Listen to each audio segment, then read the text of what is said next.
Convidamos para compor a mesa do painel, que terá como tema Reforma Trabalhista, os excelentíssimos senhores. A presidente de mesa, doutora Patrícia Maeda, juíza do trabalho da 15ª Região e vice-presidenta da Associação dos Magistrados da Justiça do Trabalho da 15ª Região, a Matra 15.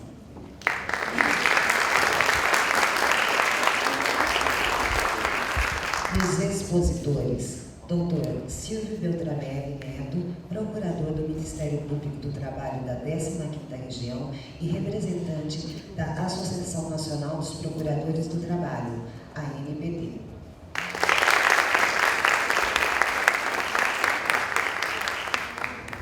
Doutor Nilo Beiro, representante da Associação Brasileira de Advogados Trabalhistas, ABRAD.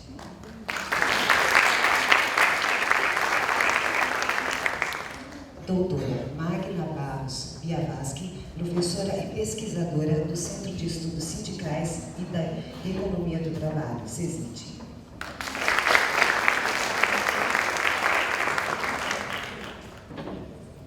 Doutor Clemente Pérez Lúcio, diretor técnico do Departamento Intersindical de Estatísticas e Estudos Socioeconômicos, DIEESE.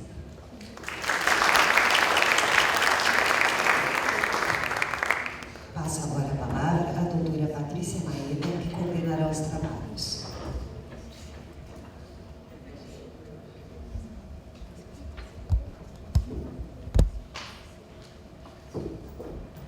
Bom dia a todas e todos. Bom, estamos vivenciando um momento difícil.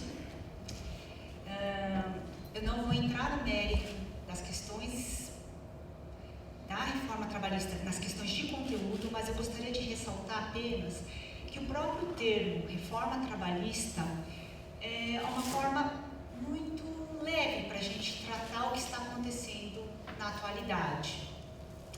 Porque um projeto de lei que continha alterações em 7 dispositivos e foi apresentado às vésperas do recesso do Poder Legislativo, em 23/12 do ano passado, 23 de dezembro do ano passado, e hoje, sem que houvesse uma ampla discussão na sociedade, contém alteração em mais de 200 dispositivos, em menos de 4 meses, não é uma mera reforma.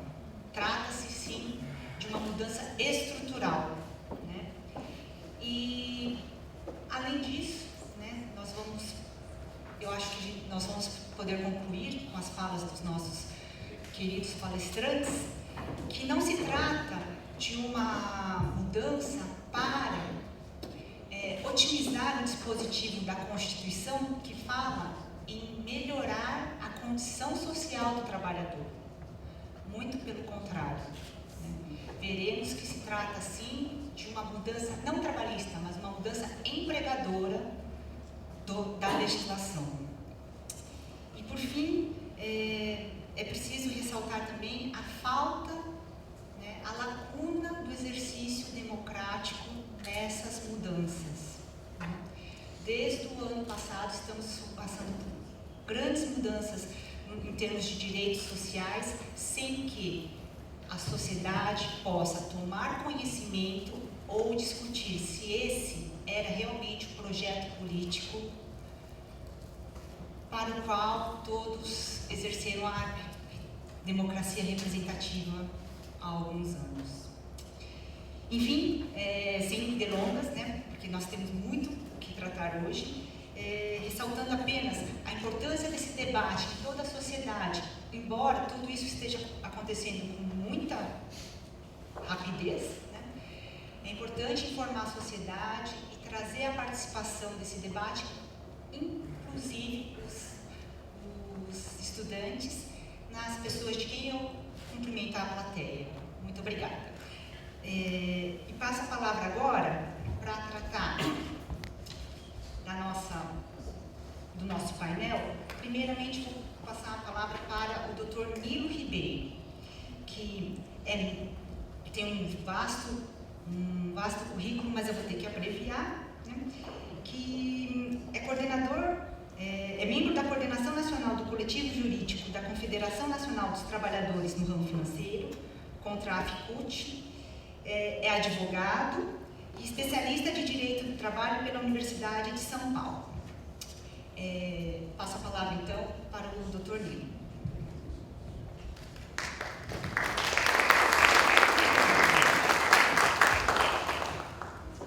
Obrigado. Bom dia a todos e todas.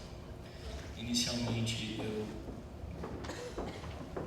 gostaria de agradecer o gentil convite da AMATRA, na pessoa de seu presidente, Dr. Marcelo, Dr. Patrícia aqui ao lado.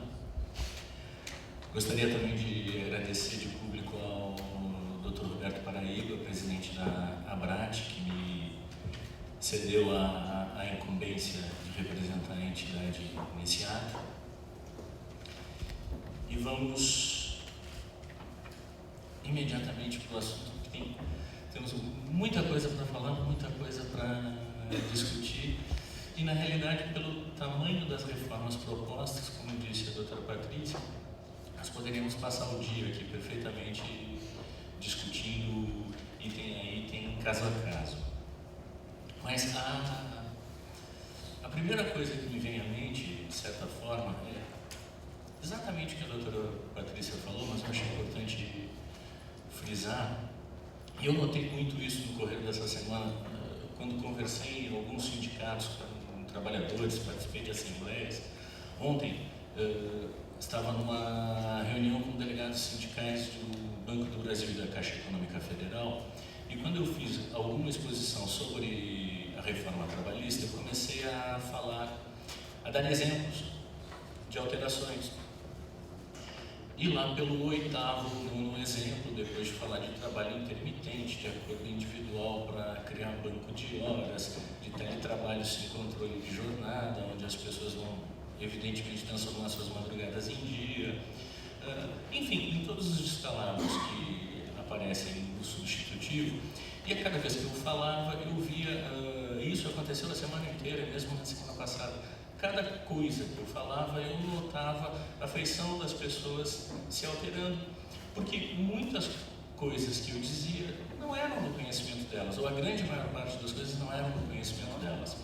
Porque o que as pessoas vêm enxergando, vêm lendo nos jornais, têm visto na televisão, é que a reforma vai modernizar as relações de trabalho, que o Brasil vai ser outro a partir de agora, e que você vai poder dividir as suas férias em 3. Olha que maravilha. Então é isso. As pessoas não conseguem notar, entender a gravidade do que está acontecendo. A principal crítica, ou a primeira crítica, então, ao substitutivo, agora projeto de aprovado na Câmara, se refere exatamente a essa questão do déficit democrático desse substitutivo. Porque se de alguma forma esse primeiro projeto de reforma que foi do governo para a Câmara foi minimamente discutido, temos duas pessoas aqui na mesa, pelo menos Clemente e Magda, participaram de audiências públicas no Congresso Federal tratando dessas questões. Agora, o substitutivo, ele vem com mais de 200 alterações, ele vira o direito do trabalho de ponta cabeça, e esse não teve nenhuma discussão com a sociedade, não há nenhum diálogo social. E essa crítica tem que ser feita, porque a discussão sobre uma alteração legislativa de tamanha importância não pode ser feita nas redes sociais. Não é através de memes no Facebook que a sociedade pode discutir um projeto dessa monta. E vem sempre a questão à minha mente o tempo inteiro. Qual será a urgência, a pressa que existe em fazer uma alteração de tal monta, de maneira tão assodada, num momento como esse? Será que existem, de fato, motivos para isso? Eu penso que não. Nem com relação à forma, nem com relação ao conteúdo. Mas, enfim, essa é uma primeira crítica que eu acho que é importante que seja feita. Há um déficit democrático brutal no projeto, e isso tem que ser discutido na sociedade. algumas maneiras de falar sobre a reforma. Uma delas poderia ser o que eu fiz com os trabalhadores, que é começar a listar os itens e matá-los de susto. A outra maneira é tentar fazer uma análise mais geral, e aqui eu acho que eu vou tentar fazer um pouco isso, tentando dividir com vocês algumas reflexões. Do meu ponto de vista, existem alguns eixos muito claros nesse projeto de reforma, nessa reforma. A primeira questão, e eu acho que essa é a principal, é um deslocamento, é essa virada de ponta-cabeça do direito do trabalho. O direito do trabalho, ele existe, de certa forma, para tornar civilizada a exploração do trabalho pelo capital, para colocar a venda da força de trabalho dentro de limites razoáveis, aceitáveis e civilizados. O direito do trabalho protege a parte mais fraca da relação, que evidentemente é o trabalhador.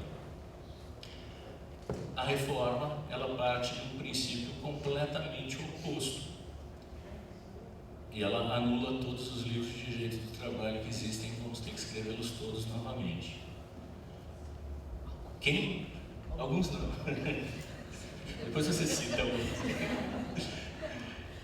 Ela inverte tudo isso, passando a tratar da seguinte forma: eu não preciso mais proteger o empregado, porque ela, assumidamente, ela diz que o empregado, isso é interessante ler a exposição de motivos da reforma, que o deputado escreve isso com todas as letras. Nós precisamos dizer, dar liberdade para as pessoas. O empregado, o indivíduo, tem que ter direito de escolha. Ora, ela desloca então a proteção da figura do empregado para a figura do mercado. Ela é completamente voltada para o mercado. O que o mercado quer? O mercado quer um trabalhador que possa trabalhar a qualquer momento, a qualquer hora, na hora que a produção necessite que ele seja chamado. E não importa, nem começa. E não importa a situação familiar, a dignidade da pessoa humana, isso absolutamente não vem ao caso. O que importa é a produção, o que importa é o mercado. E daí há várias e várias propostas, há vários e vários itens na reforma que vão nessa linha. Isso é, sem dúvida nenhuma, uma alteração brutal do direito do trabalho como nós conhecemos. Para conseguir a consecução desse objetivo, dessa virada em prol do mercado, parece óbvio, e isso se vê da reforma, que há duas instituições que têm que ser atacadas fortemente, que são as duas grandes instituições que, de alguma maneira, tentam criar um balanço, fazer uma defesa da pessoa, do trabalhador, tentam garantir esse patamar civilizado de que eu falei anteriormente. E essas duas instituições são os sindicatos e a Justiça do Trabalho. E ambos são duramente atacados na reforma trabalhista. Falar bem rapidamente sobre o ataque que os sindicatos sofrem é impressionante. Primeiramente, com relação ao financiamento. As formas de financiamento das entidades sindicais são duramente atacadas e não se coloca absolutamente nada no lugar. A ideia, sem a menor dúvida, é enfraquecer os sindicatos. Ao mesmo tempo, são retiradas dos sindicatos uma série de prerrogativas, uma série de direitos que eles têm hoje. A criação da figura do representante de empresa e das comissões de empresa, que numa primeira olhada pode parecer algo moderno e interessante, na realidade é criar um esvaziamento da figura do sindicato, do poder do sindicato, para colocar alguém que tenha sido eleito dentro da empresa em processos sem participação do sindicato, e evidentemente com uma capacidade de ser fraudado e deturpado pelo empregador enorme. Imagine um representante dentro da empresa, com capacidade de conciliar, de discutir e negociar acordos com o empregador, sem nenhum tipo de proteção sindical, sozinho, abandonado lá dentro e eleito sabe-se lá como. várias e várias questões afetam a figura do sindicato. E esse é um problema grave. Mas aqui eu quero falar mais da outra instituição que é atacada brutalmente pela reforma, que é exatamente a Justiça do Trabalho. Virou lugar comum dizer: a Justiça do Trabalho é pró-empregado. Qualquer empregado que entra com uma ação ganha alguma coisa na Justiça do Trabalho. A Justiça do Trabalho sempre dá, sempre resolve o problema. Coitados, os empregadores sofrem tanto sempre. E aí se conta a injustiça. Teve o tio do meu primo que tinha uma empresa, que a pessoa foi lá e mentiu e ganhou uma indenização, e aí ele teve que fazer um acordo. Claro que há uma série de exemplos, e nós podemos pensar exemplos horríveis para um lado, exemplos horríveis para o outro, mas na média, em geral, não é assim que funciona. Não é dessa forma que a coisa funciona. A Justiça do Trabalho tem uma importância brutal dentro desse esquema.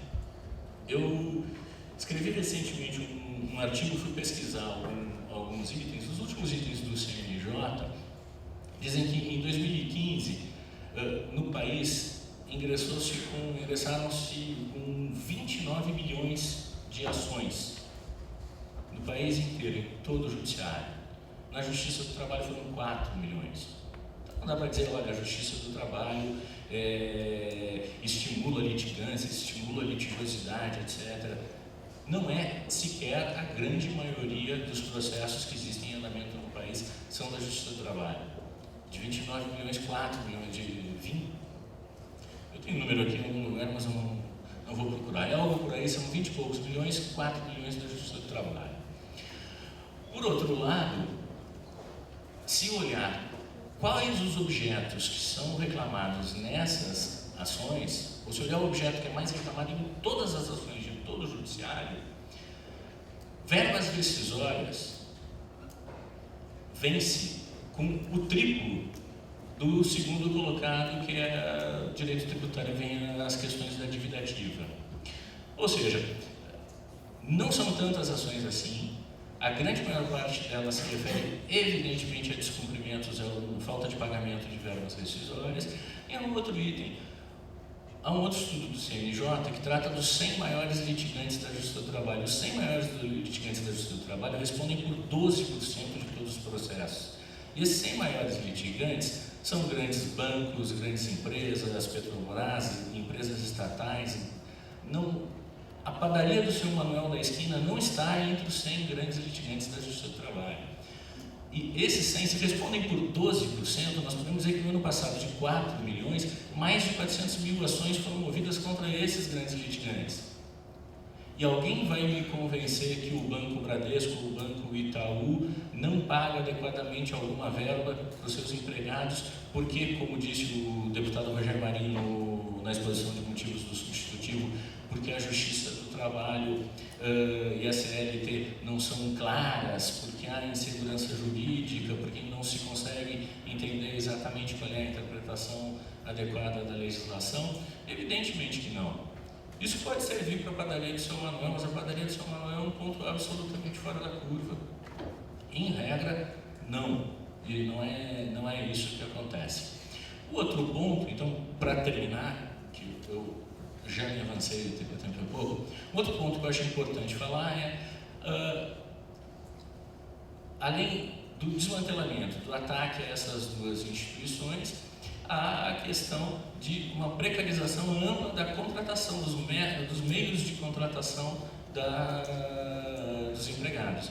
Trabalho intermitente, teletrabalho, trabalho a tempo parcial, há uma série de questões que transformam, sem a menor dúvida, o trabalhador em mercadoria. Essa é a lógica do plano, é transformar o trabalhador em mercadoria. Um outro aspecto, só para finalizar o que eu comecei a falar no início e não desenvolvi depois, mas eu acho que é importante, é essa questão de o trabalhador deixar de ser encarado como hipossuficiente, passar a ser encarado como hipersuficiente. É um verdadeiro absurdo imaginar que um trabalhador possa negociar individualmente qualquer condição de trabalho como o seu empregador. Como é que o empregado vai dizer para o empregador que vier para ele com um acordo de compensação de horas, para criar um banco de horas individual, onde essas horas vão poder ser compensadas dentro de um período de 6 meses? 6 meses. Como é que o empregador vai dizer o empregado vai dizer para o empregador: ah, não, eu não quero esse acordo, eu não acho isso legal, eu não vou assinar isso. Qual vai ser a consequência? O empregador vai dizer: não, que bom, legal, a sua autonomia individual tem que ser respeitada, você tem todo o direito de se manifestar e negociar comigo. A propósito, o departamento de pessoal fica na segunda porta direita do corredor, vai lá conversar com o Joãozinho, que ele tem um papelzinho azul para lhe entregar. Por final, e desculpem o falar rápido, mas o tempo urge, retomar o que o acho que foi o Dr. Marcelo que falou isso no início, enfim, mas amanhã é um dia importante, amanhã é um dia muito importante para lutar com relação a tudo isso. Acho que é importante que essa greve geral aconteça e que seja o mais forte possível, porque ainda podemos vencer.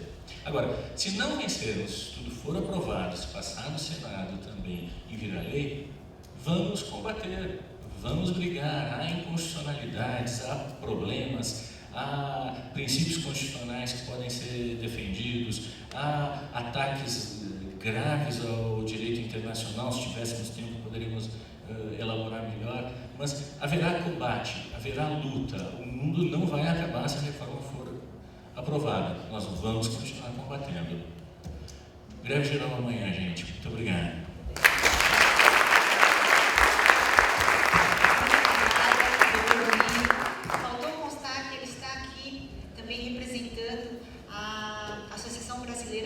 Trabalhistas, ABRAT. Muito obrigada. Bom, vou passar a palavra para o Dr. Silvio Beltramelli Neto, que está aqui na condição de representante da Associação Nacional dos Procuradores do Trabalho, a ANPT, é procurador do trabalho em Campinas, professor na PUCamp e doutor em Direito do Trabalho pela Faculdade de Direito da USP. Muito obrigada.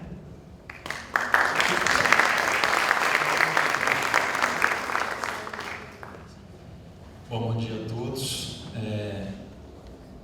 Vou tentar cumprir o horário, estou usando até um cronômetro aqui. Vamos ver quem vence quem. Tentar ajudar a doutora Patrícia nisso. Na pessoa de quem também, para economizar tempo, eu vou cumprimentar todos os presentes, em especial pessoas que eu conheço e pude conviver e estou convivendo. Alguns fazia tempo que eu não encontrava, né? Doutora Leonora, nós somos colegas.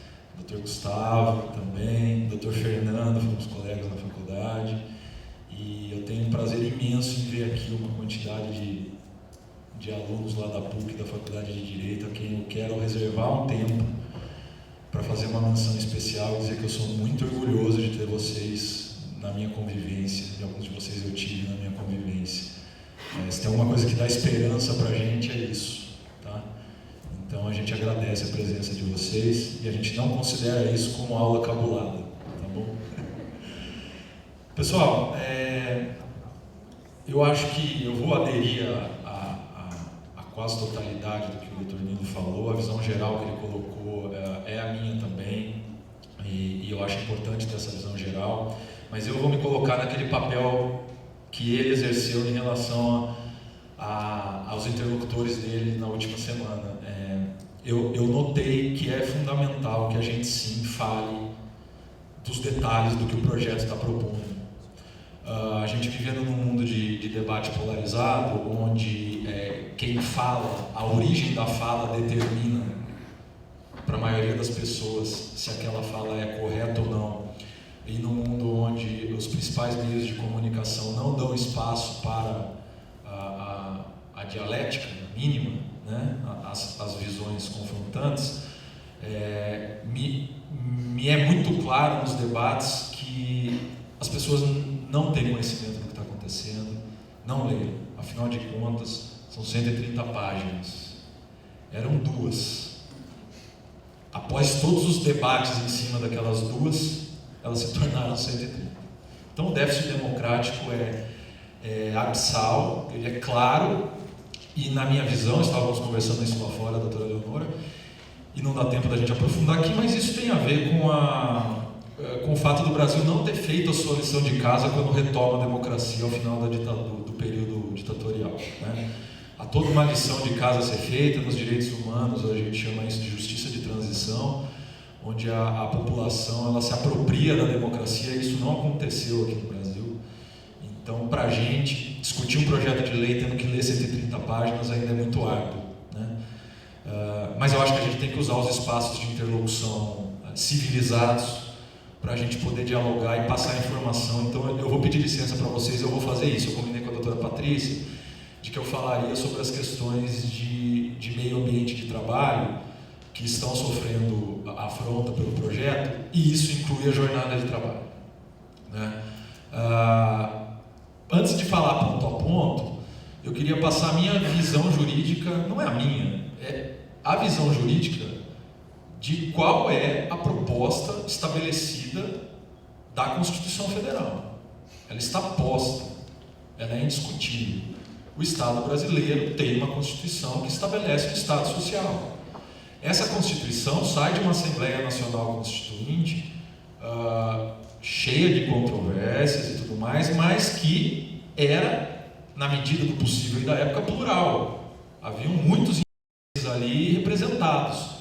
E eu gosto muito, eu vivo dizendo em sala de aula, eu gosto muito dos autores alemães que falam que a Constituição Federal é sempre uma carta política, produto de um consenso possível de conflito de interesses. A gente tinha um conflito de interesses estabelecido de maneira ampla na Assembleia Nacional Constituinte, e ainda assim, dali saiu um consenso de uma Constituição que tem como fundamento a dignidade da pessoa humana, como objetivo a redução das desigualdades sociais e a igualdade material, que joga pela primeira vez na história constitucional do Brasil numa Carta Constitucional os direitos humanos no começo, e ali coloca os direitos sociais, coisa que não tinha acontecido antes, coloca ali o coração do direito do trabalho, depois organiza o Estado e depois volta a falar de direitos humanos, volta a falar de livre iniciativa, sempre ao lado da valorização social do trabalho. Ou seja, a proposta jurídica de sociedade ela está posta, é de Estado social, e é de Estado social no sentido de solidariedade, inclusive no âmbito privado,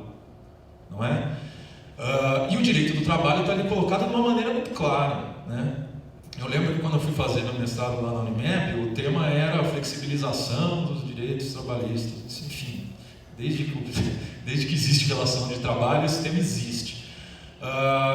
E aí você vai ler a Constituição, chegou uma hora que eu falei, bom, mas isso aqui está claro. O direito do trabalho, a história mostra, as relações de trabalho precisaram da intervenção do Estado, exatamente porque no tete-a-tete, na autonomia privada, não é possível. A gente já viveu essa proposta aqui, isso aqui, o retorno ao liberalismo contratual, a gente já viveu, a gente sabe o que dá, né?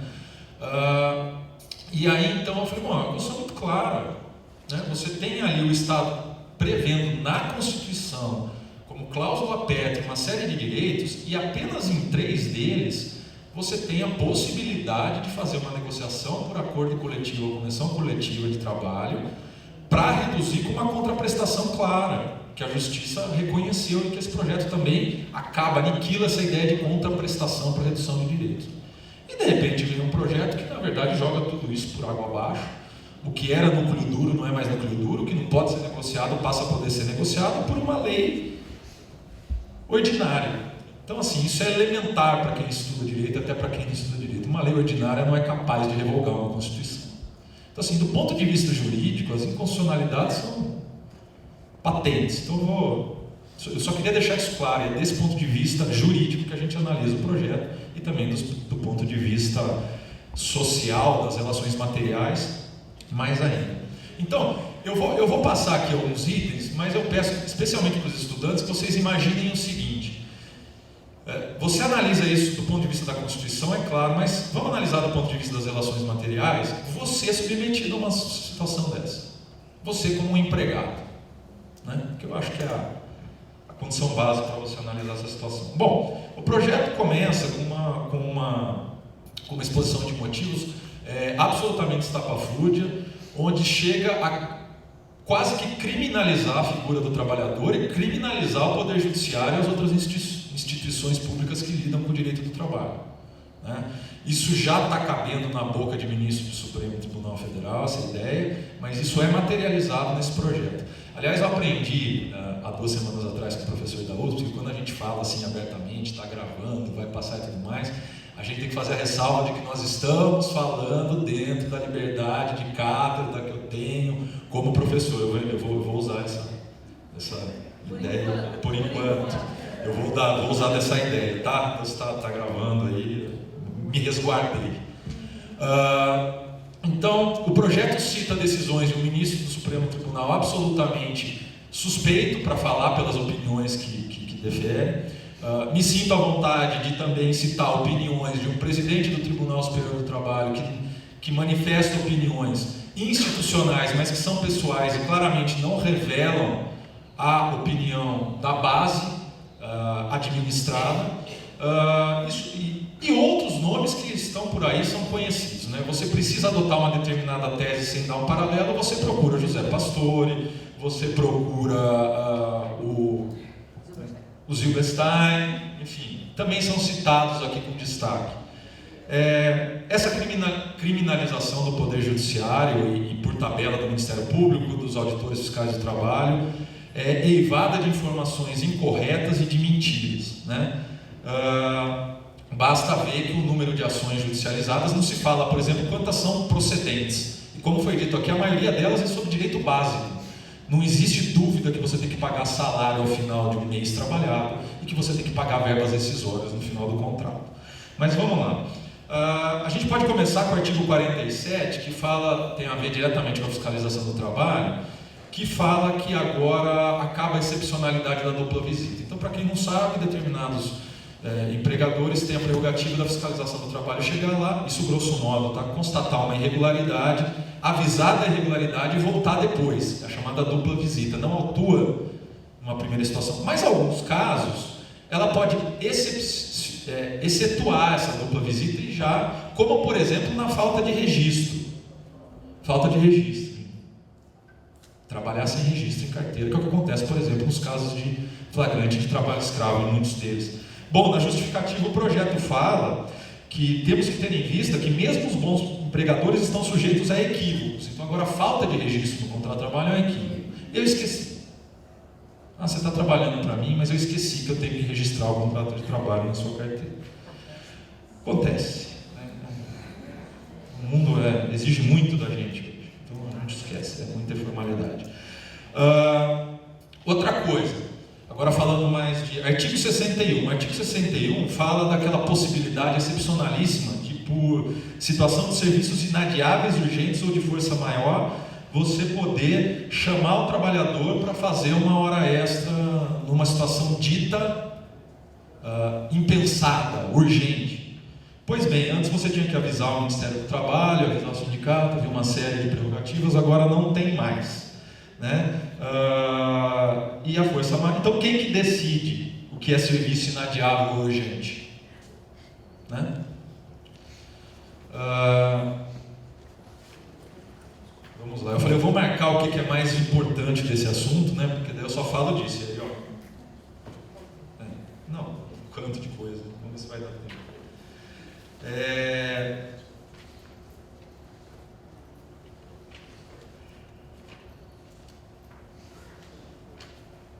O artigo 59, artigo 58 e 59. Bom, acaba com a hora em dia.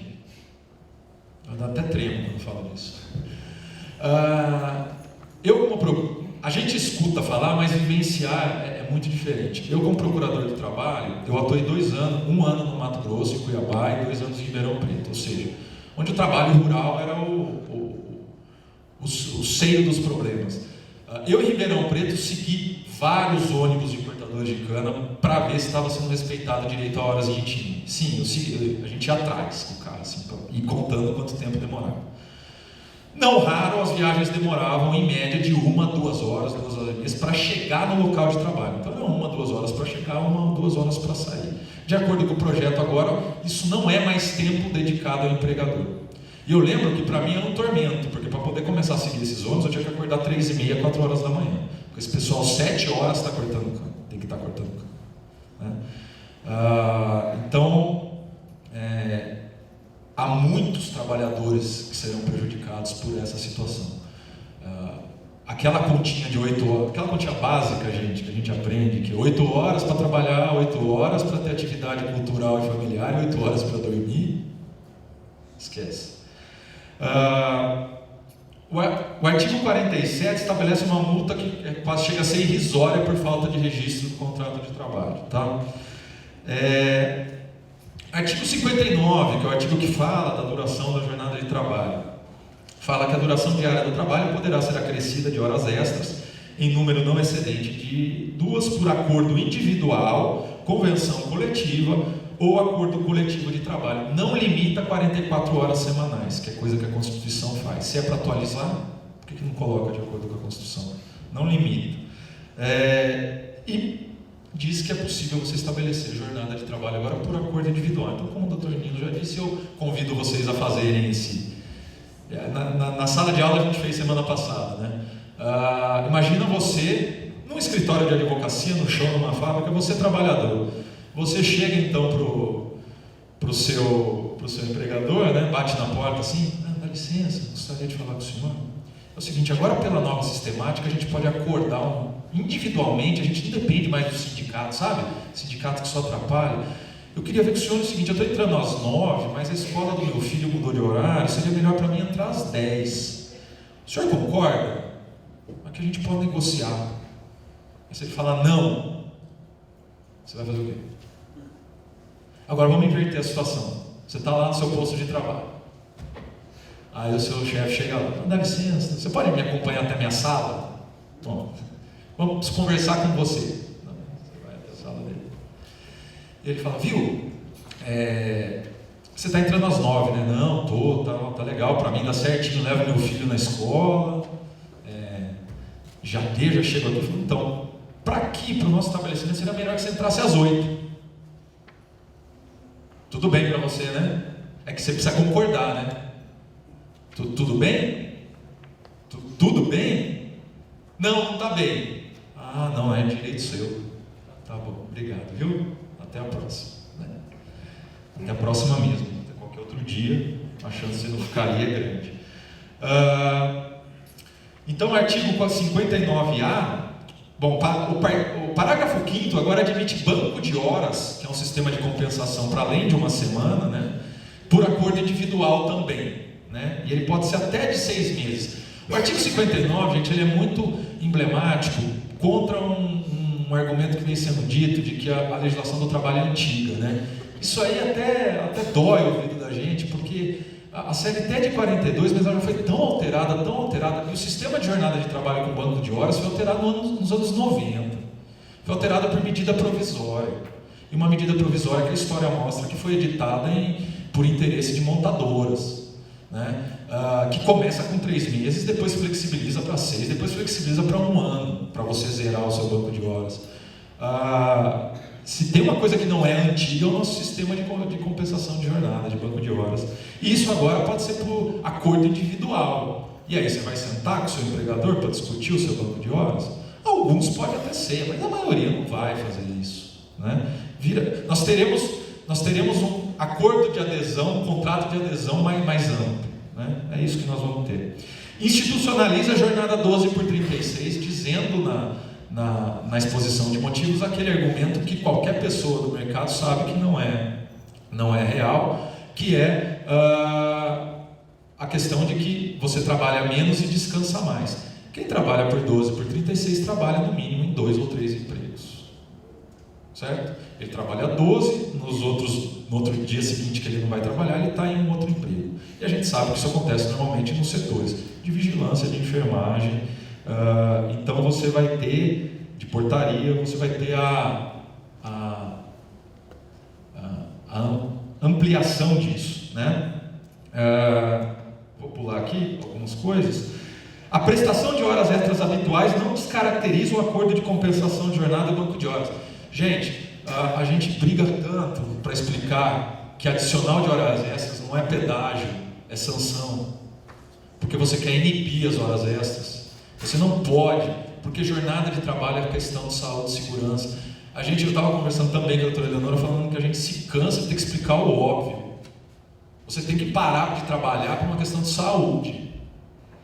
E se é questão de saúde, é questão de saúde e segurança. E aí, a hora que o projeto fala de quais possibilidades você pode, por acordo ou convenção coletiva, negociar diferente do que está na Constituição Federal, ele fala lá que a jornada de trabalho pode acontecer isso com a jornada de trabalho, e aí ele, olha a perversidade da coisa, ele tem que fazer um dispositivo para dizer que jornada de trabalho não é questão de saúde e segurança, está escrito com todas as palavras. É a negação da realidade na sua mais perversa modalidade, né? Não dá para separar, é a mesma coisa que falar que o ser não é humano, o ser humano não é humano. Não dá para você falar que jornada de trabalho não é uma questão de saúde e segurança. Então todas as questões envolvendo jornada de trabalho são de saúde e segurança. O acordo coletivo de trabalho vai poder fazer o enquadramento no grau de insalubridade, que é uma coisa que está prevista na NR15. Quanto mais exposição a um agente insalubre, químico, biológico, físico, você tem direito a um adicional maior. Já é uma tarifação da saúde isso, mas agora você vai poder negociar isso.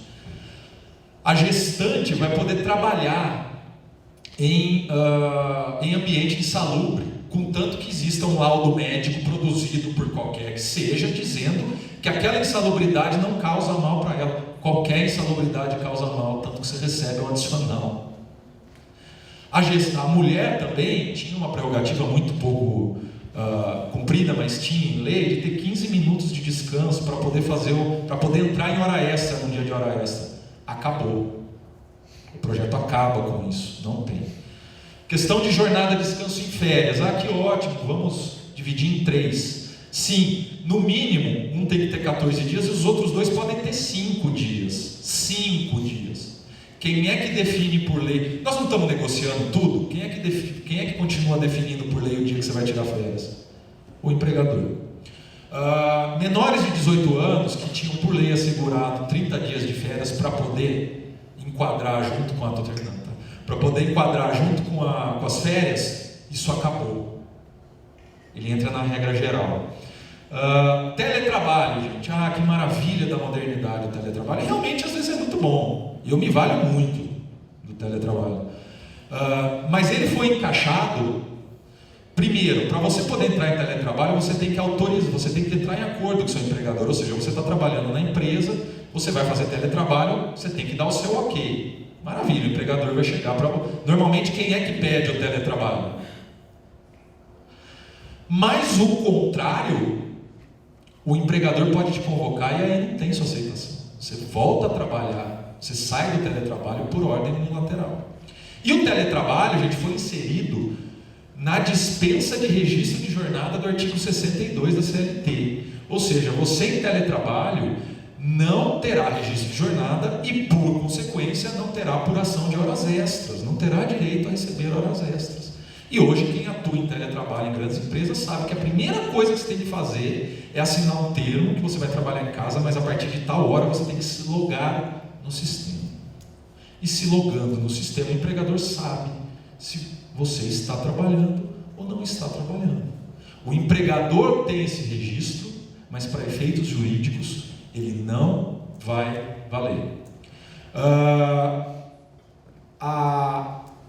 A par disso, e agora terminando mesmo, a gente volta a falar do Poder Judiciário para que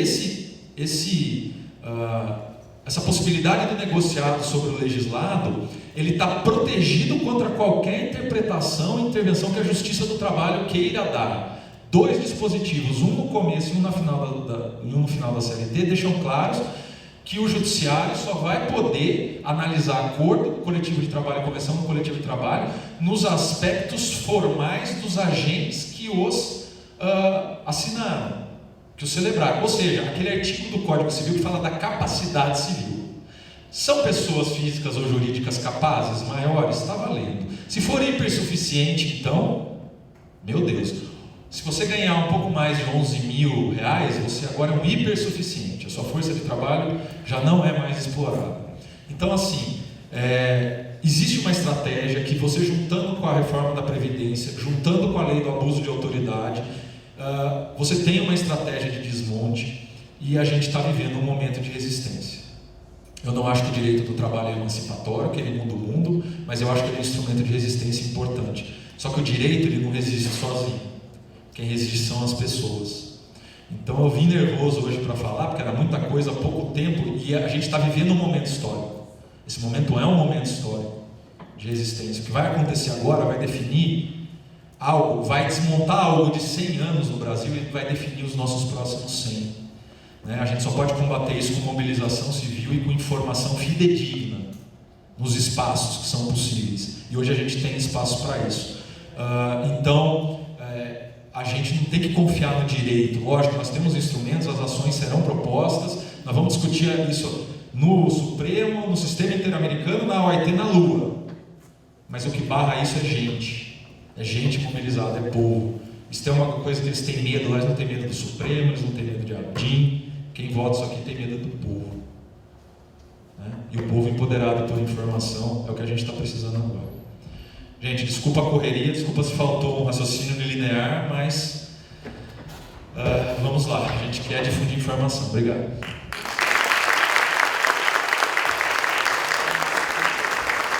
Obrigada, Silvio. Olha, eu estou numa situação muito difícil, que é controlar a fala dos nossos palestrantes maravilhosos, né? Eles têm muito o que contribuir, muito o que dizer, mas eu tenho que fazer esse papel, né? Então eu peço desculpas aos nossos palestrantes e assim, vou deixar até aqui uma proposta. Eu nem conversei com ninguém, é uma proposta que eu vou fazer pública, vocês me perdoem, mas de, quem sabe, pensarmos em transformar as nossas apresentações em textos para depois divulgarmos, né? Eu acho que isso daí pode contribuir também. E sem mais delongas, eu vou, agradecendo as falas anteriores, vou passar a palavra à Magda, a doutora Magda Biavaschi.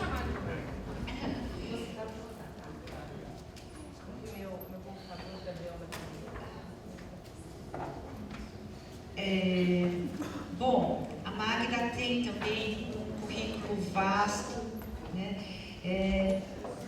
Mas eu vou ter que abreviar dizendo que ela é desembargadora do trabalho aposentada, é pesquisadora, pós-doutora aqui pela Unicamp e professora de Direito do Trabalho. Ela participa de vários grupos de pesquisa, de várias associações e publica artigos, tem livros publicados também, e é um grande prazer tê-la aqui conosco. Então, sem mais delongas, Magda, por favor. Eu vou tentar. Bom dia a todos. É uma satisfação estar aqui com vocês, né, no meio de pessoas tão conhecidas e tão queridas. Né?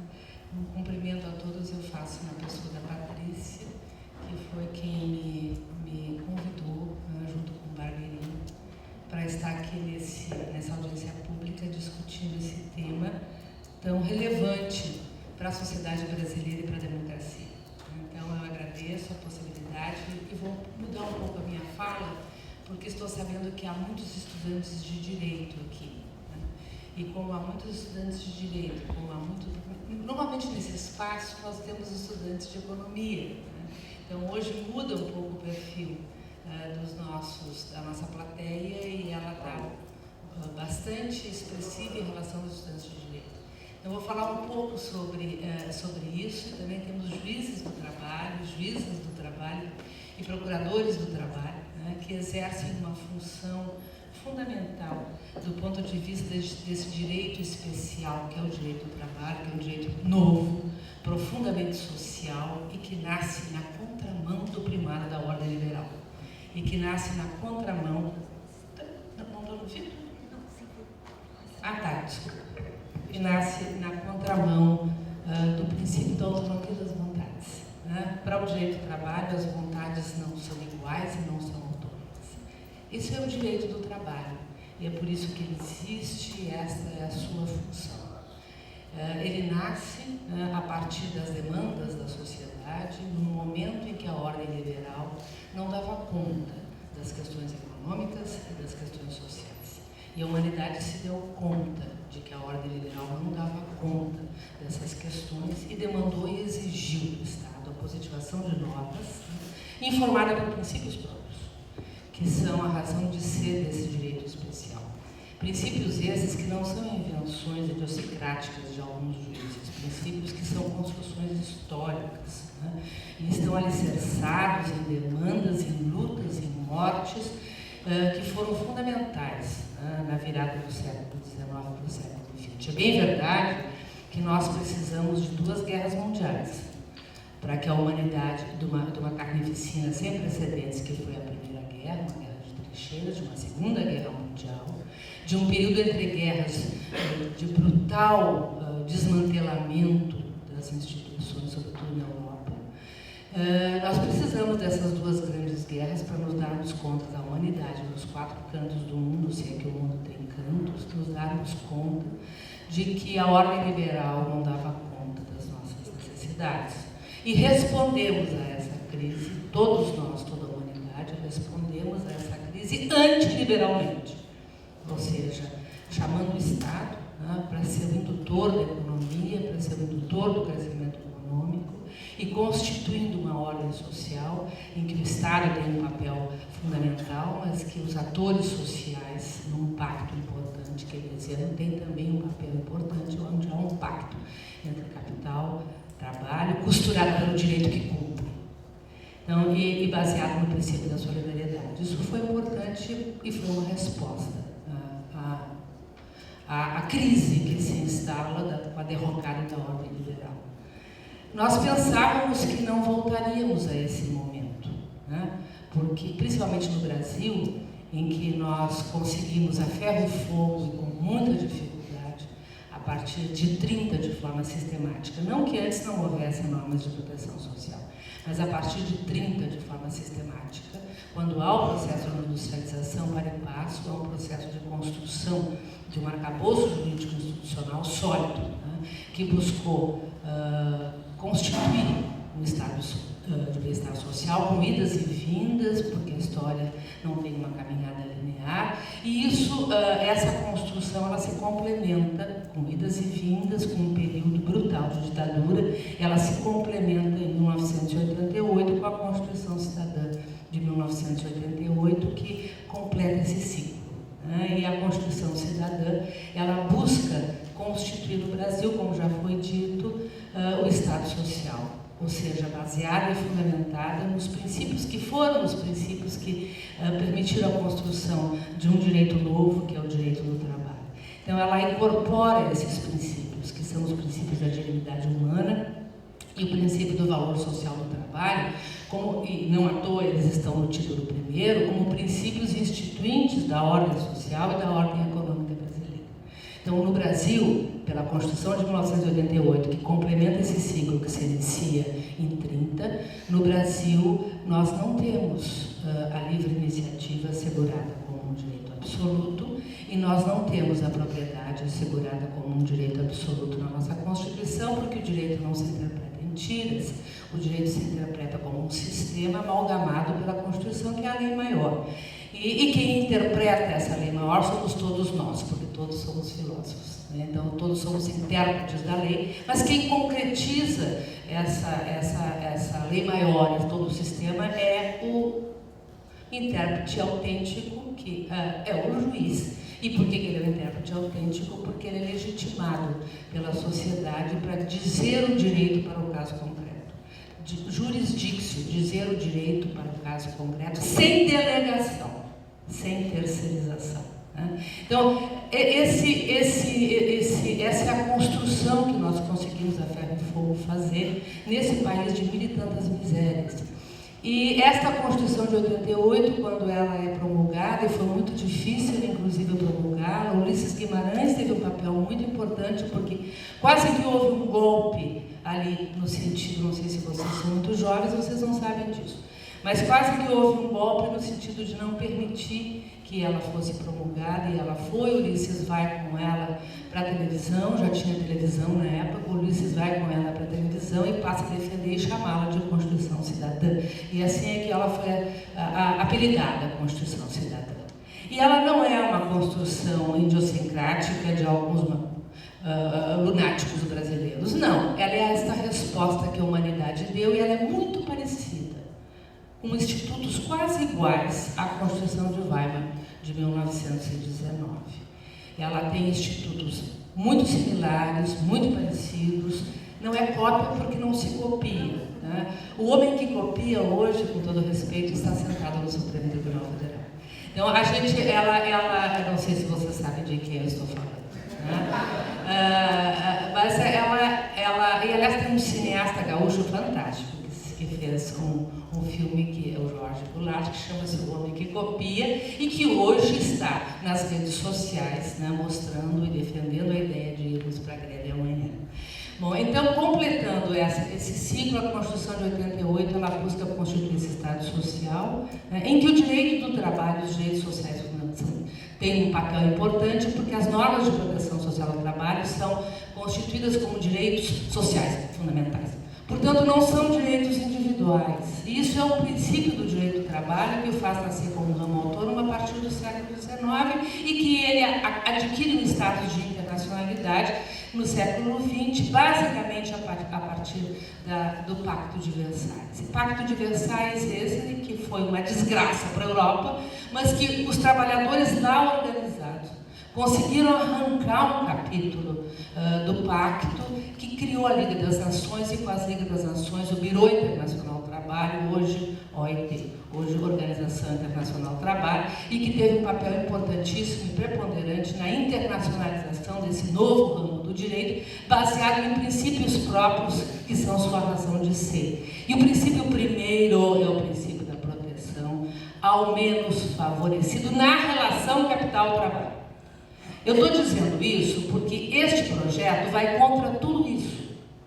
Primeiro porque ele diferencia salários, diferencia trabalhadores por renda e por salário. E ele diz que aqueles que ganham mais de tanto, como eles são iguais porque nascemos todos nus, e esses são mais iguais aos empresários que os contratam, a eles não se dá a mesma proteção salarial que se dá àquele que ganha menos. Mas eles esquecem, quem faz esse projeto, e aliás tem dedos e mãos de ministros, inclusive do Tribunal Superior do Trabalho, eles esquecem, né, que nós não vivemos mais no século XIX. E eles esquecem que a Constituição que precisa ser concretizada no país não é a Constituição de 1891. Esta era, sim, uma Constituição liberal, que não se efetivou.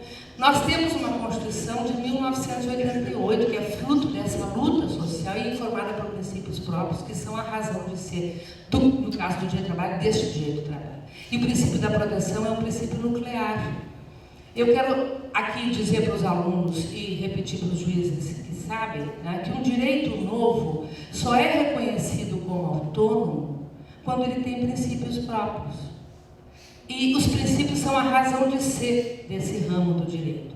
Conversando ali fora, porque quando eu venho para cá, o meu companheiro diz que eu sou ainda, tá, uma herdeira das raízes escravocratas, por isso que eu sou sadomasoquista, porque eu gosto de ouvir a CBN. Eu venho sempre para cá ouvindo a CBN. Bom, quando eu venho para Campinas, hoje eu vim de manhã, normalmente eu venho meio-dia, que é o programa de um comentarista que conhece muito economia, à luz de Pastore e à luz de Zilberstein. E ele tem um programa, então eu gosto muito de ouvi-los para ver o que eles estão dizendo. E de manhã, hoje, vindo para cá, eu ouvi um juiz do trabalho que falava da reforma como se ele tivesse feito a reforma. Ele dizia, a nossa reforma... e depois eu fiquei sabendo que sim, que ele assessorou na construção dessa reforma. E ele estava explicando ali, né, quais são os fundamentos e por que a reforma é importante. Ele estava dizendo porque essa reforma é baseada em 3 elementos, dizia ele. E aí ele me deu todos os argumentos para conversar com vocês aqui. O elemento da liberdade como direito absoluto de ir e vir, ou seja, a liberdade negativa, muito cara para os liberais, aquela liberdade que não quer obstáculos. Essa é uma liberdade dos liberais. E aí todos somos livres, porque todos somos iguais em luz e não podemos ter nenhum obstáculo numa ágora, sem nem um dia que as nossas racionalidades individuais e iguais, porque todos nascemos nus, elas vão produzir a norma ótima e essa norma vai reger as nossas relações interpessoais, as relações intergrupais com nações e internações. E isso vai reger a humanidade. Só que isso já se mostrou absolutamente nefasto. Tivemos 2 guerras mundiais e se mostra nefasto em todos os estudos da OIT, dizendo que quem mais adotou agora, depois da derrocada do estado de bem-estar social, esse modelo são os que hoje têm os piores índices de emprego, os piores índices de competitividade e de produtividade e que retrocederam em relação a tempos outros em que os direitos sociais estavam protegidos. Então, eu estou dizendo isso porque esse juiz do trabalho, que estava defendendo com o princípio da liberdade individual, dizia também que é liberdade, segurança jurídica e racionalidade. Então, esses são os princípios que essa carta, olha o ato falho, porque eles querem substituir a carta. Esse projeto de lei, ele incorpora. Só que o que eu estava dizendo é que esse juiz do trabalho esquece que para haver um ramo autônomo do direito, que é o direito do trabalho, no caso, ele tem que ter princípios próprios. E o princípio da proteção é um princípio nuclear que se expressa em vários outros princípios, e um deles é da irrenunciabilidade das normas de proteção social do trabalho, porque elas são normas de ordem pública. Porque esse direito é um direito social protetor. E conversando sobre a reforma lá no CECIT, eu integro um GT, nós integramos, vários professores e alunos, um GT que chama de GT Reforma Trabalhista, e a gente está discutindo essas propostas, e a minha fala lá na audiência pública, num dia que eu participava com o Clemente, que está aqui na mesa, ela foi uma fala construída neste GT. E conversando com o professor Baltar para construir essa fala, o professor Baltar dizia algo muito simples, mas que é bingo, beuleca, né? Ou seja, as normas de proteção social ao trabalho, elas só têm efetividade quando o capital está socialmente regulado. Porque quando o capital não está socialmente regular, ele é predatório. Este juiz do trabalho, voltando a ele, esquece que o direito do trabalho tem princípios próprios e o princípio da proteção lhe é essencial. E esse juiz do trabalho esquece, né, o que Carmelucci dizia, que os princípios estão para o direito como o álcool está para o vinho, senão é suco de uva. Senão não é juiz do trabalho. Por gentileza, vá ser juiz do cível. Né? Por gentileza, vai ser juiz em outra esfera, mesmo no cível, direito civil que evolui bebendo das fontes do direito do trabalho, já há a defesa dos menos favorecidos, por exemplo, nas normas de proteção ao consumo. Claro, numa sociedade capitalista, as normas de proteção ao consumo são normas fundamentais, mas eles bebem do direito do trabalho. Então, essa é uma outra falácia, tá, que o projeto contempla, e se nós vamos ler as linhas e as entrelinhas do projeto, e por isso que eu fiz essa fala estruturante, nós vamos ver que o projeto briga com tudo isso que se falou aqui. Ele desconstitui a Constituição de 88 porque, abre aspas, a modernidade, fecha aspas, não cabe na Constituição de 1988. Só que essa proposta não foi aprovada pelas urnas, mas é a proposta que está sendo implementada neste Brasil de profunda desigualdade, de acirramento das desigualdades, nesse Brasil de rotatividade da mão de obra nunca vista, nesse Brasil de desemprego estrutural e de desemprego que cresce novamente, né, a níveis impensáveis há pouco tempo atrás. Então, neste Brasil, e mesmo no mundo, se tu optas por um caminho regressivo à ordem liberal do século XIX, né, e tu afirma o primado da vontade individual numa ágora sem diques e sem espaço, porque é isso que o projeto contempla, no caso do Brasil, nós estamos afirmando o regresso ao século XIX, em que havia escravidão. Não à toa nós temos trabalho análogo do escravo, e não à toa nós temos um projeto tramitando no parlamento para flexibilizar o conceito de trabalho escravo. E assim eu finalizo a minha fala dizendo o seguinte: este projeto, né, ele deve ser analisado, eu estou falando do 6787, ele deve ser analisado do nosso ponto de vista, e tem construções aqui nesta casa, do SECOM, da plataforma, do CESIT, aliás, uma homenagem ao Fanhane que está aqui, né? Essa reforma ela precisa ser analisada com aquela frase que eu disse antes: o direito não se interpreta em tiras. O direito é um nível do todo social.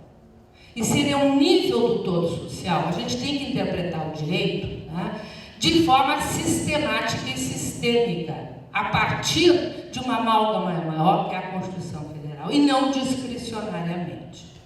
Então, se o direito não se interpreta em tiras, a reforma tem que ser analisada no seu conjunto, e não só em relação ao PL 6787, que agora é a bola da vez. Mas ela é muito mais ampla. E, vamos dizer, topicamente, ela começa com a PEC 55, que já foi aprovada e que hoje é a emenda número 65, que congela o teto gasto.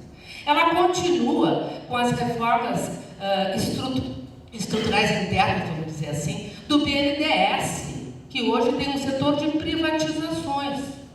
Ela se expressa na liberalização, na liberação agora a ferro e fogo das nossas terras que estão sendo vendidas sem as nossas reservas, que a Constituição prevê, né?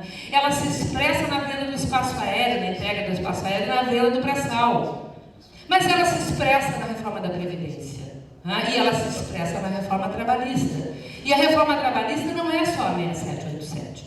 A reforma trabalhista são vários projetos de lei que estão tramitando e que agora a 6787 incorpora por meio de acolhimento de todas as emendas recessivas, regressivas e prejudiciais que foram incorporadas. Então ela é uma reforma estrutural que muda radicalmente o sistema de relações de trabalho no Brasil e coloca no negociado sobre o legislado a fonte prevalente desse direito, portanto acaba com o direito do trabalho do ponto de vista da nossa compreensão do direito do trabalho. Claro que não é a compreensão deste juiz que eu ouvia hoje de manhã na rádio, mas acaba com a compreensão nossa do direito do trabalho e deixa brechas para a extinção da justiça do trabalho, que já é a bola da vez nesse projeto, como o Nilo mostrou. Cria aqui para a Justiça do Trabalho os honorários sucumbenciais, que é um dos grandes diferenciais da Justiça do Trabalho para a Justiça Comum. A Justiça Comum é cara, quem vai na Justiça Comum é quem pode, ou quem vai discutir com o banco. A Justiça do Trabalho é uma justiça gratuita. Quando tu estabelece agora honorários sucumbenciais, tá, o trabalhador que todas as ações não são procedentes na Justiça do Trabalho, a grande maioria é parcialmente procedente. No que ele sucumbiu, ele vai ter que pagar honorários. Ele vai pensar 30 vezes antes de lançar com a ação. E isso é sim para acabar com a litigiosidade, mas é para acabar com a litigiosidade para impedir que haja reclamação de direitos, porque o que há no Brasil são direitos lesados. E essa judicialização na Justiça do Trabalho, que o Nilo mostrou, ela é pequena em relação à lesão que se estabelece nesse país. Então, o que há, e os dados mostram também, é um número expressivo de ações na Justiça do Trabalho, onde tem lista negra numa sociedade de desempregados. Há inúmeras ações na Justiça do Trabalho pedindo salário, direitos rescisórios e reconhecimento do vínculo de emprego, porque são, grande parte, empresários de si próprios. Então, é isso que se quer construir, é essa sociedade que se quer construir, e o projeto, na sua essência, ele transtroca as fontes do direito do trabalho para colocar como prevalente o negociado. Ou seja, o que as partes combinaram sob o eufemismo da modernização e do fortalecimento do sindicato, e com a outra mão tira a contribuição sindical, e com a outra mão impede, né, a atuação do sindicato na eleição do representante sindical na organização no local de trabalho, quando a eleição se dá independentemente da participação sindical, e cria mediação e arbitragem que já se mostrou ineficaz neste Brasil de tantas misérias. Chile, Argentina são exemplos, né? Portugal, México são exemplos de países que adotaram essas reformas, e os resultados foram mais desemprego, mais indigência, mais desigualdade. Por isso, termino a minha fala, né, dizendo que todas essas considerações são considerações que precisam ser colocadas para o grande público, porque se é verdade, e é, que a reforma da Previdência viralizou, porque o povo sabe fazer conta, não é verdade que a reforma trabalhista tenha viralizado, porque ela é de mais difícil compreensão. O povo ainda não se deu conta do que vai perder. Até porque grande parte está mesmo na informalidade. Não se deu conta do que vai perder. Seremos todos empresários de nós mesmos, vendendo cachorro quente, né, e dizendo sou empresário de mim mesmo. Então, esta é a grande realidade. Ela transtroca, botando no encontro livre das vontades iguais a produção da norma ótima e que vai equilibrar, modernizar e harmonizar as relações sociais do trabalho. Isso é uma falácia.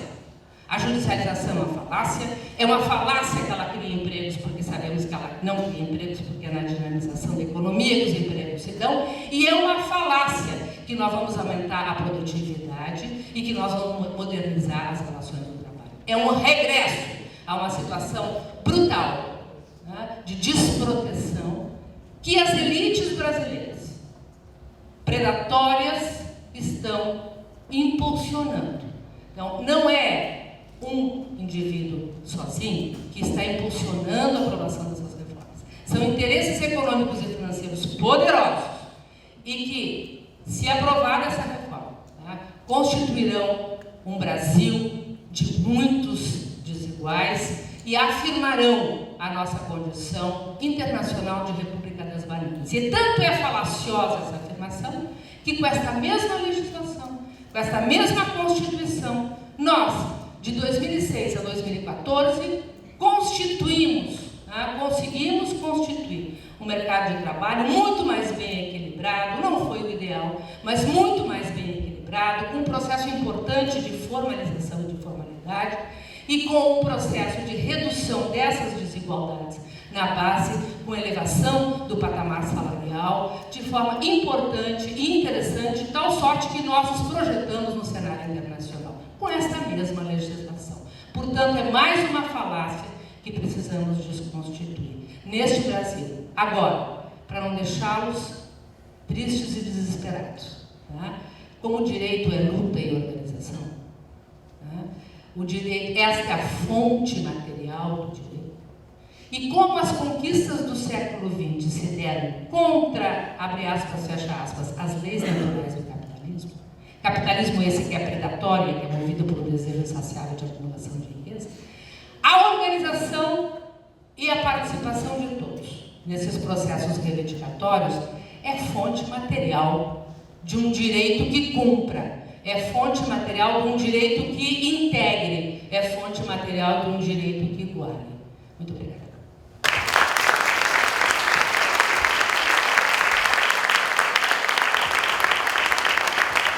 Muito obrigada, Marta. Bom, vou passar a palavra agora ao Dr. Clemente Gans Lúcio, sociólogo e diretor técnico do Departamento Intersindical de Estatística e Estudos Socioeconômicos, DIEESE. Por favor. Bom dia a todos e a todas. Patrícia, Magda, Nilo, Silvio. Prazer estar aqui nesse debate, os participantes desse debate. Eu vou tentar fazer uma reflexão aqui,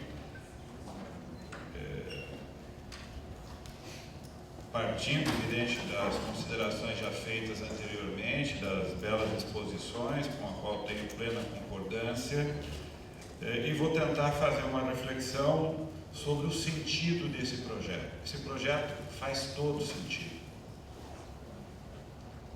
E o sentido precisa ser compreendido para que nós possamos entender o que nós devemos fazer, porque o futuro é uma coisa em aberto, ou seja, o futuro não está dado, não há uma determinação de que nós teremos tal resultado. O futuro é em aberto.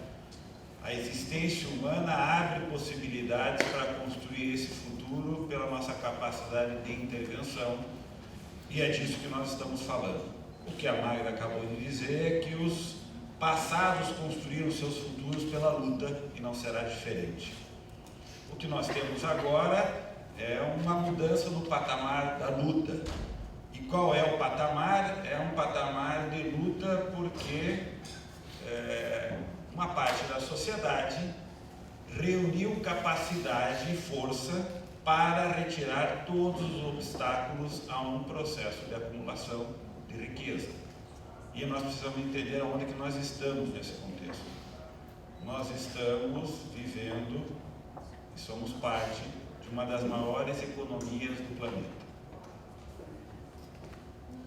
O capitalismo precisa se renovar e precisa encontrar meios e instrumentos e condições para produzir riqueza. E esse país reúne, talvez, nesse contexto presente, a maior reserva de riqueza para ser transformada no planeta. Então, o que nós estamos vivendo no país não é algo simples. Por milésimos do que nós temos, mata-se e aniquilam-se países, matam-se e aniquilam-se nações. Então, o que começou com o impeachment da presidenta é o primeiro degrau de um conjunto que está sendo trilhado. Não é por pouco que um projeto que tinha 2 páginas, apresentada pelo ministro do Trabalho e centrais sindicais, na quarta-feira à noite antes do envio ao Congresso, é profundamente alterado. As centrais sindicais que estavam no evento do lançamento feito pelo presidente Temer desconheciam o conteúdo, porque o conteúdo apresentado pelo ministro do Trabalho não era o mesmo do que estava sendo lançado naquele momento. Isso foi limado na quarta-feira à noite pelos empresários. Essas 2 páginas foram jogadas no lixo, e apesar de não serem boas, eram ruins. Nós dissemos isso ao ministro, que o que ele tinha nos apresentado não era aquilo que estava lá. E eles simplesmente fizeram um projeto que é um belíssimo projeto de ampla proteção ao direito das empresas retirarem todos os obstáculos construídos ao longo da história para regular as relações de trabalho. A Justiça do Trabalho tem que ser eliminada, os sindicatos devem ser eliminados e os trabalhadores transformados em hipersuficientes. Poderosos para dar quitação a qualquer possibilidade de débito trabalhista. Segurança máxima, obstáculos mínimos. Então ele tem lógica. Só que ele tem lógica dentro de uma lógica maior. Qual é esta lógica? E acho que isso é importante nós entendermos para entendermos qual é a luta que nós vamos fazer pela frente. A primeira lógica, e isso está expresso inclusive nos jornais, se vocês pegarem o Valor Econômico e procurarem alguns depoimentos de gestores de fundos de investimentos internacional que mobilizam bilhões para investir no Brasil, eles foram claros dizendo: nós precisamos de alguns retornos claros do Brasil para irmos ao Brasil investir. Precisamos ter segurança jurídica de que o que nós comprarmos será nosso. E precisamos ter acesso a coisas que nós queremos comprar que vocês não querem vender. Segundo, disseram, essa segurança jurídica tem que se materializar numa segurança econômica, por exemplo, o risco cambial. Não queremos comprar no Brasil e termos uma desvalorização cambial que nos cria problemas. Precisamos ter garantias cambiais. Terceiro, precisamos ter a garantia de que o custo do trabalho está sob controle. Eles disseram, precisamos de uma reforma trabalhista. Não é que eles disseram escondido, está declarado no jornal de gestores de fundo de pensão, dizendo, o governo precisa viabilizar uma reforma trabalhista. Precisa garantir que não vai ter aumento de impostos, controlar o gasto do Estado, e para controlar o gasto do Estado precisa controlar o gasto da Previdência, porque é o maior gasto. Bom, eles foram claros, não há nada escondido, é transparente. Eles estão dizendo, no nosso jogo nós podemos fazer gol com a mão. E é assim que nós vamos jogar. Vocês não podem, mas nós podemos. Só que vocês não estão deixando a gente fazer jogo com a mão, ou com a mão, e nós queremos fazer. Então vamos mudar a regra do jogo, e estão mudando. Não sei se vocês se lembram, mas no dia em que o Congresso aprovou a mudança no pré-sal, o presidente da Petrobras teve uma audiência com o presidente Temer. Logo em seguida, o presidente da Shell no Brasil teve audiência com o presidente Temer e saiu da audiência e manifestou dizendo: o Brasil finalmente entrou para a modernidade. Da Shell, evidente. Eles estão felizes. E agora, o presidente da Agência Nacional do Petróleo anunciou que o Brasil leiloará, no segundo semestre, as 4 maiores reservas de petróleo do planeta. E já declarou que a Petrobras já está dizendo que ela não está apta a participar dessa licitação. Evidente, o jogo está sendo tramado de forma coerente. Nós mudamos a regra, eles podem comprar, a Petrobras pode dizer se ela quer ou não participar da licitação desse poço de petróleo, a Petrobras já declarou que não pode participar, e nós sabemos quem vai ganhar essa licitação. E nós entregaremos as 4 maiores reservas de petróleo conhecidas em águas profundas que o planeta tem para uma empresa multinacional. Elas estão tristes? Bom, petróleo, terras, a Magda acabou de fazer, vai para o Congresso Nacional um projeto de lei encaminhado pelo Executivo autorizando venda de terra a estrangeiros. Bom, o Brasil é o principal território no planeta de produção de alimentos. Nós vamos autorizar. Mas esse não é o principal problema. É que em cima e abaixo dessa terra, por exemplo, tem o maior aquífero do planeta. Nós temos água potável para alimentar o mundo por 300 anos. Em cima desse território tem, por exemplo, uma reserva, um bioma da floresta amazônica. Nós damos muito valor ao petróleo.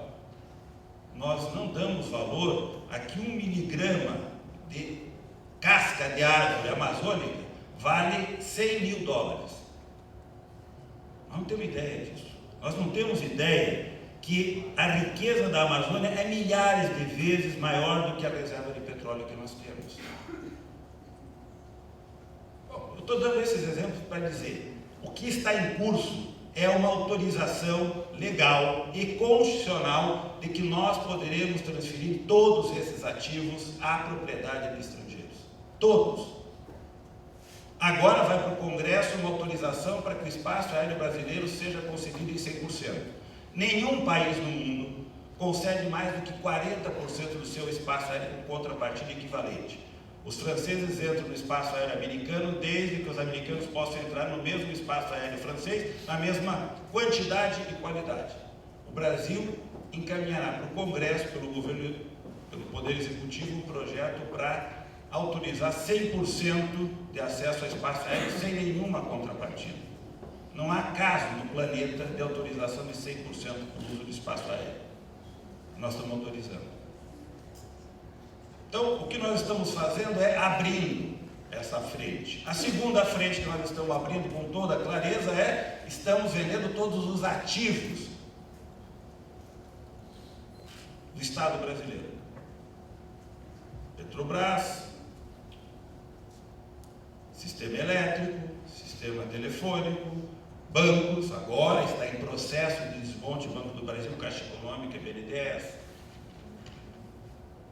Em São Paulo, 1/3 da energia já é controlada pelas empresas estatais chinesas.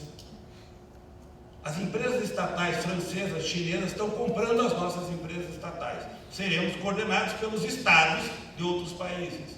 As estatais de lá são eficientes, as nossas não. Então, os ativos públicos estão sendo transferidos. Não só os produtivos, mas os sociais. A educação, a saúde. Vocês acabaram de ver a mudança na regra do ensino médio, onde que está clara a possibilidade da privatização de parte desse ensino, aquilo que dá retorno. Bom, a outra parte é uma transferência acentuada e rápida da nossa base industrial. Acabou de sair um estudo feito aqui pelo Instituto de Economia da Unicamp, do SAT e do segundo economista, esqueci o nome, Sérgio, mostrando de que maneira que o cerne da base industrial brasileira está sendo transferida ou se transformando em maquiadora, ou seja, importa os insumos e monta. Estilo México. Nós estamos transformando uma quarta maior indústria mundial, que é a brasileira, em uma montadora. A indústria brasileira produzia 1/3 do nosso PIB, estão produzindo próximo a 9% hoje. Numa economia que ampliou o setor de serviço, não há caso na humanidade onde o setor de serviço ganhe produtividade sem uma base industrial muito forte.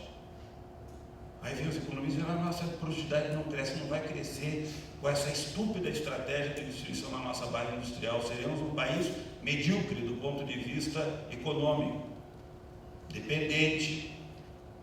Bom, com este processo muito claro, um objetivo claro colocado para que esta estratégia ganhe viabilidade é o absoluto controle sobre o custo do trabalho e sobre o custo do Estado.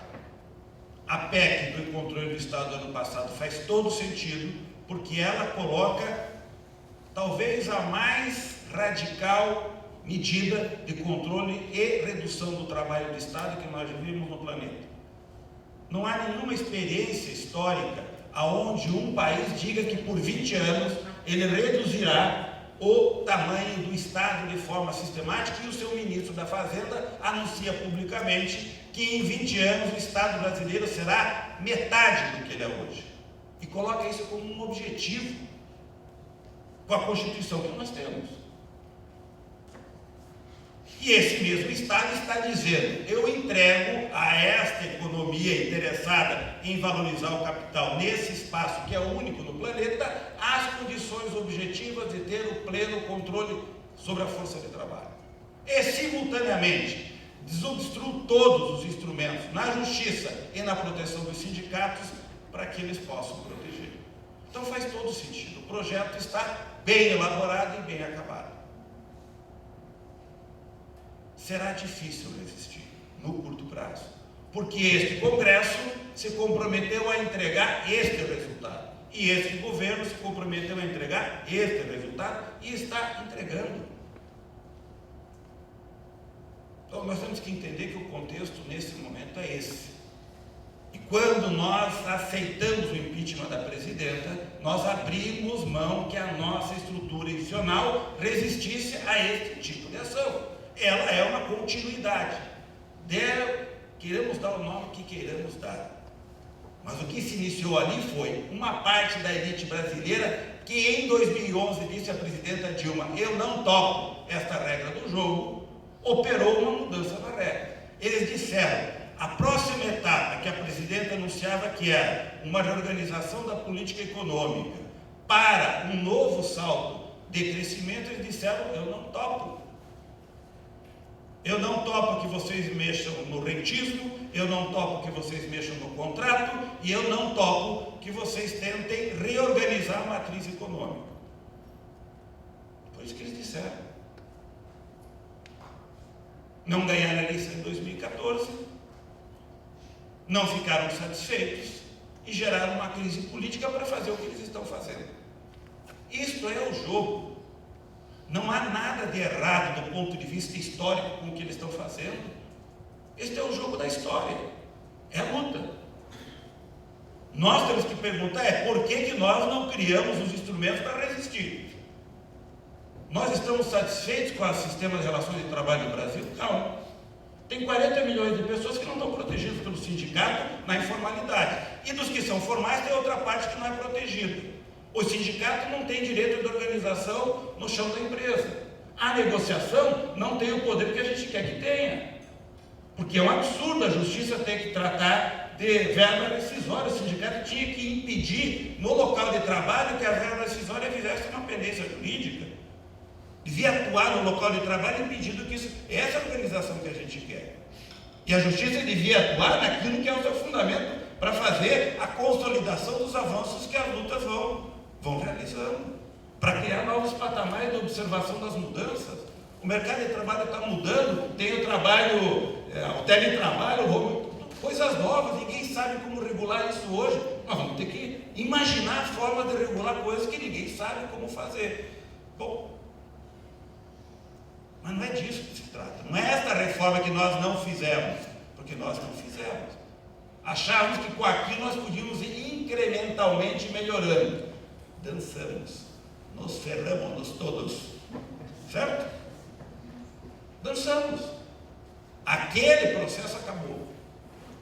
As mudanças que nós não fizemos na Previdência, está maravilhosa a nossa Previdência? Não, está longe. Esta Previdência, junto com a assistência, ainda mantém desprotegido 1/5 da força de trabalho e dos idosos, apesar de ter melhorado muito. Esta Previdência não se financia adequadamente, porque fizemos onerações, DRU, Diabo 4, nós não mexemos no financiamento da Previdência.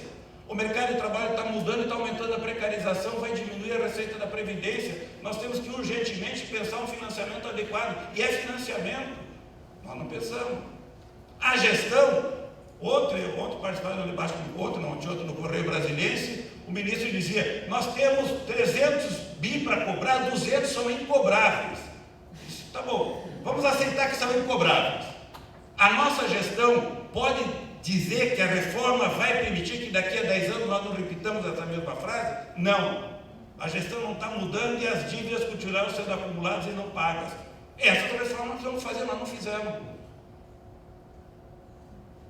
Então nós temos que assumir, nosso campo, que as nossas reformas precisam andar e não andar. Eles estão vindo com a reforma deles, que é a reforma do interesse econômico, voltada a fazer a sua valorização nesse espaço.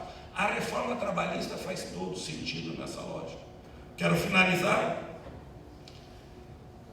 tentando pensar para frente. Duas coisas importantes. Eu tenho dito o seguinte, a reforma da Previdência é empurrar 10 elefantes na subida. Nós estamos lá, fanhando, empurrando 10 elefantes tentando resistir. A reforma trabalhista é empurrar 1000 elefantes na subida. A reforma da Previdência, eles erraram no timing. O presidente querendo se antecipar, dar resposta para o mercado, anunciaram em dezembro, e nós tivemos tempo para nos organizarmos e reagir. Na trabalhista, eles foram mais inteligentes. Jogaram um projetinho pequeno, e o relator pega aquele projetinho que lhe dá esse poder e faz o projeto que ele sempre sonhava. Projeto que o governo encaminhou vira lixo, não serve para mais nada, e o que eles têm é uma brutal reforma trabalhista, que é a reforma dos sonhos. Feita em 2 semanas, evidente, nós sabemos que não foi, mas em 2 semanas o relator disse que está escrevendo, em 1 semana ele lê, na outra semana ele aprova no plenário do Congresso. Qual o nome que nós damos a isso? Ali de ser uma estratégia inteligente, certo? Uma estratégia inteligente, muito inteligente. Só que esta estratégia, para nós, significa segurarmos 1000 elefantes na subida. O problema é que tem outros enfrentamentos que são 10.000 elefantes na subida, são 100.000 elefantes na subida que nós vamos ter que segurar. A desnacionalização da economia são 10.000 elefantes na subida. O rompimento das regras democráticas são 1.000 elefantes, 100.000 elefantes na subida. Nós vamos ter que segurar todos. Vamos ter que segurar a democracia, a desnacionalização, a reforma trabalhista, a reforma da Previdência. E se perdermos, temos que recuperar todas. O que nós não podemos perder é a possibilidade da disputa institucional da democracia. Nós temos que ter claro isso. E não é simples. Não é simples. Porque o que eles estão fazendo rapidamente nos leva para o isolamento. Motivo pelo qual o movimento da manhã é fundamental. Nós conseguimos romper o isolamento na Previdência. Já na questão trabalhista não é tão fácil. Porque nós podemos ficar aqui a manhã toda conversando e não vamos conseguir apresentar para vocês 10% do que essa reforma pode acarretar. Em 4 especialistas, porque é brutal as transformações que essa reforma se propõe a fazer. Para a sociedade se apropriar dela e manifestar sua indignação, é um tempo de trabalho que o processo democrático permitiria. Do jeito que eles estão fazendo, é evidente, não há tempo. Bom, que nós temos pela frente? Nós temos, acho que, 3 dimensões de ação. Tem a imediata, que é resistir.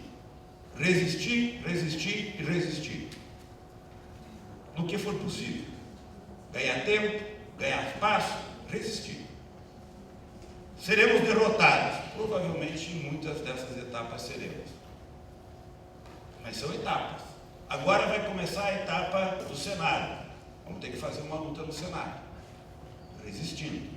E se formos derrotados? Nós temos que preparar o retorno.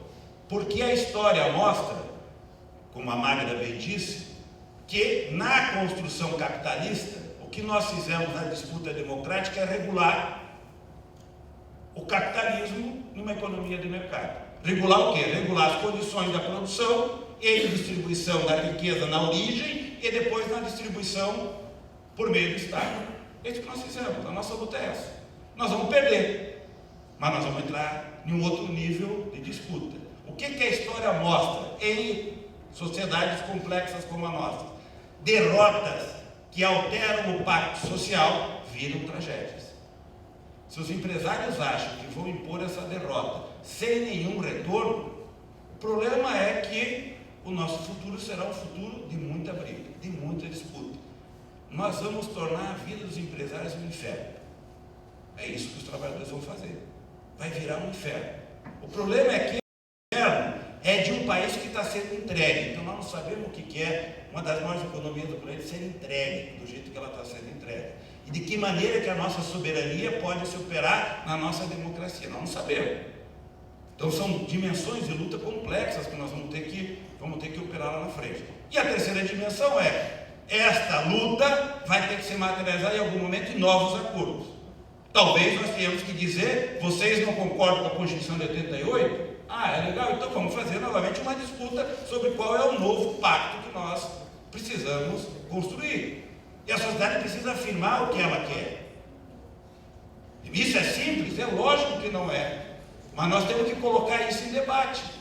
Porque eles estão afirmando que não concordam com o pacto de 88, fazendo as transformações sem debater com a sociedade. Se nós queremos afirmar a democracia, a sociedade tem que olhar para isso e fazer a escolha. Qual é a escolha?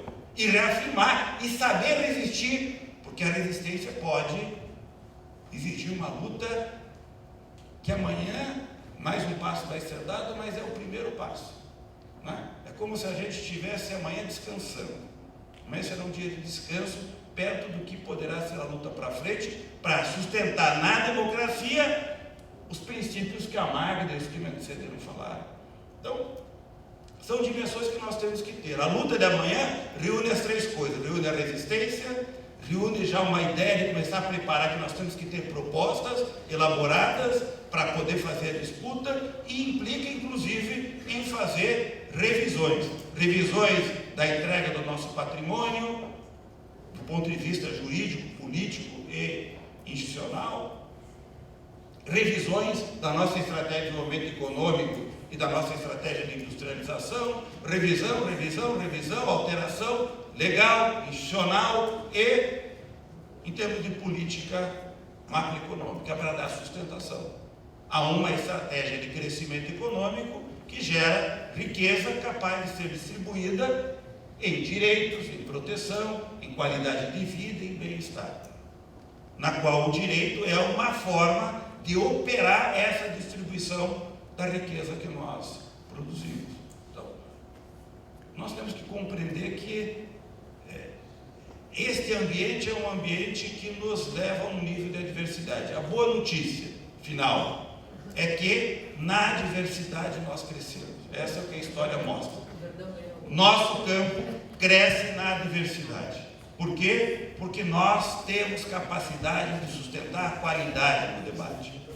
Nós temos condições de afirmar uma visão de futuro, afirmar um projeto, afirmar um sonho, afirmar uma utopia e colocar as pessoas em movimento para perseguir esse sonho, essa utopia. Os direitos foram sonhos no passado que nós anunciamos e fomos atrás. Então nós estamos sendo chamados a novamente anunciar nossos sonhos, nossa utopia e dizer, nessa diversidade nós vamos crescer. Podem bater, mas quanto mais bater, mais a gente vai crescer.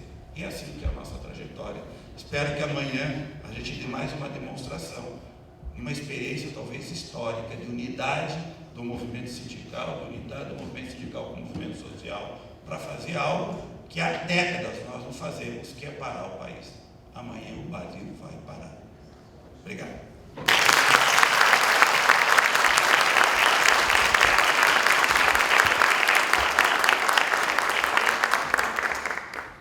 Obrigada, Clemente, especialmente pela fala final de esperança. Enfim, sem delongas, eu vou pedir aos palestrantes para a gente desfazer a mesa, para a gente dar continuidade aos outros painéis. Muito obrigada a todos.